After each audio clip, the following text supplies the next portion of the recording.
भूत का भय गांव में साहस की कहानी। अरावली के पहाड़ों के बीच एक सुंदर गांव बसा हुआ था। वहां लोग अपनी मेहनत के द्वारा ही अन्न की उपज करके अपना जीवन निर्वाह करते थे। पशुपालन और कृषि उनके जीवन का अभिन्न अंग है।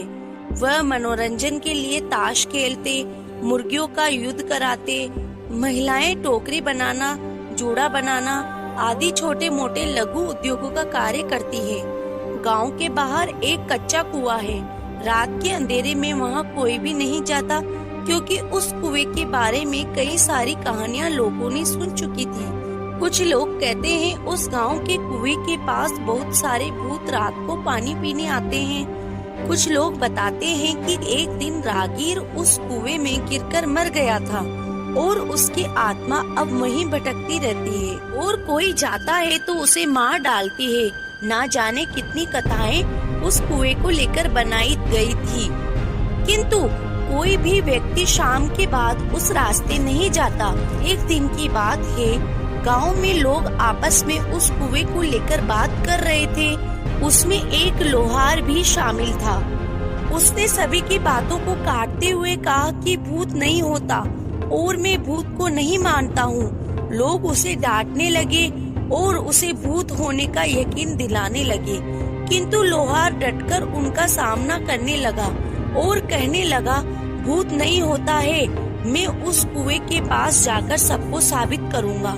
लोहार रात को उस कुएं के पास जाने के लिए तैयार हुआ। उसने अपने हाथ एक कुल्हाड़ी भी ले ली और वह कुएं की ओर चल पड़ा। रात बीत गई, लेकिन लोहार कभी नहीं आया। सवेरे उसका मृत शरीर कुएं में मिला। इसके बाद से भूत का डर पूरे गांव में लहर की तरह दौड़ उड़ा। गांव के बच्चे अब शाम होते ही डर के मारे अपने माता पिता के पास पहुंच जाते। एक समय की बात है, एक फौजी अपने घर छुट्टी पर आया हुआ था। वह अपने बेटे को कहने लगा कि गांव के बाहर एक उनका मित्र रहता है, उनके वहां जाकर एक टोकरी ले आओ, सुबह हमें खेती के लिए जाना है। इस पर फौजी का बेटा अमृत डर से वहां जाने के लिए मना कर दिया।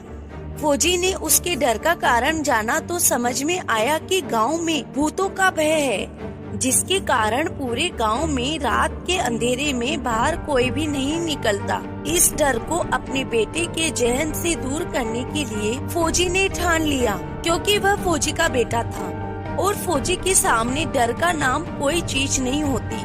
फौजी एक टॉर्च लिया और अपने बेटे के साथ टहलने के लिए बाहर निकल आया। अमृत डरते डरते अपने पिता के पीछे हाथ पकड़कर चलता रहा। फौजी अपने बेटे को लेकर उस कुएं के पास पहुंच गया, जहां की कहानियां सभी लोग सुनाया करते थे। फौजी ने चारों तरफ टॉर्च मारकर देखा, वहां पर कोई नहीं था। अमृत को उसने बोला, देखो यहाँ कोई है। लोग यूं ही डरते हैं और बच्चों को भी डराते हैं, किंतु दूसरे क्षण कुएं में से किसी की तेजी से चढ़ने उतरने की आवाज आई। इस पर फौजी ने कुएं में टॉर्च मारकर देखा और अमृत को दिखाया, देखो कुछ भी नहीं है। ढेर सारी पक्षियां हैं जो हमारे यहाँ मौजूद होने के कारण बस सतर्क हो रहे हैं। अब धीरे धीरे अमृत का भय टूटने लगा और उसने अपने पिता का हाथ छोड़ दिया। अमृत निडर होकर वहाँ घूमने लगा। उस दिन के बाद अमृत निडर हो गया। वह रात को भी उस कुएं के पास चला जाया करता था। धीरे धीरे उसके गांव से उस भूत का भय का भी अंत हो गया। लोगों के सामने अब भूत की केवल कहानियां ही